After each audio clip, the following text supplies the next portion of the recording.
Sir,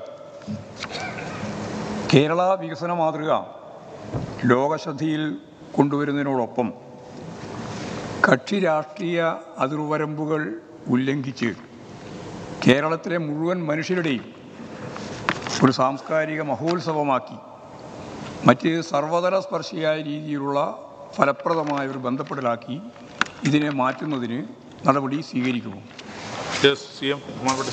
sir, തീർച്ചയായും ആ തരത്തിലുള്ള ഒരു പരിപാടിയായിട്ട് തന്നെയാണ് ഉദ്ദേശിക്കുന്നത്. നമ്മുടെ സാംസ്കാരിക രംഗം, വിവിധ കലാകാരന്മാർ, സാഹിത്യരംഗത്തുള്ളവർ എല്ലാം ഈ പരിപാടിയുടെ ഭാഗമായി മാറാൻ പ്രത്യേകം ശ്രദ്ധിച്ചിട്ടുണ്ട്. അതിനിയും ആ തരത്തിൽ തന്നെ കൂടുതൽ നല്ല പങ്കാളിത്തത്തോടെ കൂടുതൽ മെച്ചപ്പെട്ട രീതിയിൽ നടത്താൻ സാധിക്കുമെന്ന് തന്നെയാണ് പ്രതീക്ഷിക്കുന്നത്.